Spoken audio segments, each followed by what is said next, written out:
We have the Chapmans here. This is Darcy Whiteside with the Bluegrass Music Association Canada, as well as CGSR, FM 88.5. At the Chapmans, the excellent group from Missouri, award-winning bluegrass band.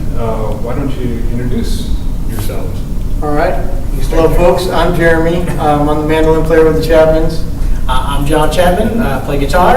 I'm Bill. I play the banjo. I'm Tyler. I'm the fiddle player. And I'm Jason, bass player.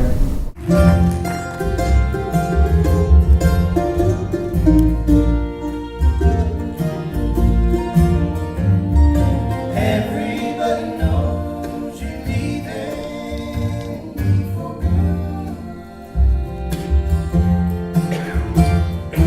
Everybody tells me now they knew you would.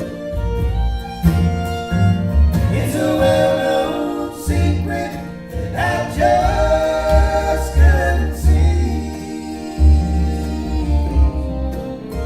And the whole world, with a small exception of me. Colorado, you don't typically think of a bluegrass state, but some great bluegrass bands have come from there and are still coming from there. Some bands like Spring Creek, who were just here a month ago, and of course Hot Rise, that you guys grew up with. Tell us kind of about the bluegrass in Colorado. Well, I think we were lucky to grow up in a pretty happening bluegrass era. That was right when Hot Rise was really hitting it big. And, you know, that was before any of us really even thought about picking up instruments. Dad used to go, Mom and Dad used to go to Hot Rise concerts. And I know I was probably about 4 or 5 years old just playing in the front row and probably didn't pay as much attention to Hot Rise as I did when Red Knuckles got on the stage. And that was a little more entertaining, but also Front Range and Front Bluegrass Range Patriots. Yeah. We push. We had, like I said, the Bluegrass Patriots were big influences, and of course Hot Rise. But there was a lot of bluegrass around the area, so it was, it was a great place for us to grow up. But you're right, it's not really considered, prime Bluegrass. location for bluegrass, yeah.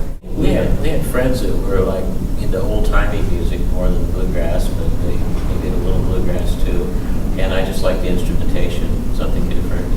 That was in the 70s when everything was back to earth and John Denver and Rocky Mountain High and all that, So Tree hugging. yeah, tree hugging era. And so we just, we got sucked up in that. And before you know it, we just, we bought all the instruments. We had them laying around the house, and the kids picked them up when they were old enough.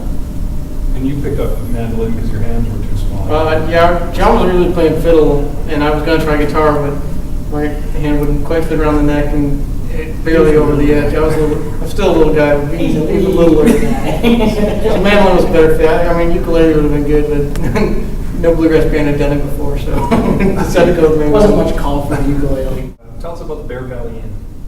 That was the first That was the venue. very first show we ever played. Very first thing that we ever did was a show called, just like a little pub, restaurant bar. Yeah, Mexican food. Bar and Mexican food.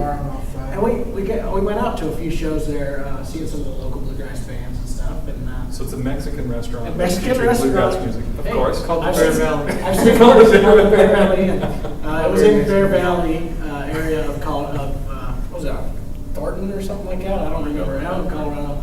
Englewood. And we watched a lot of bands that were playing, their local bands, and they asked us when wants to do it, and that was our very first paid show as professional musicians. I think the pay has not gone up at all since that.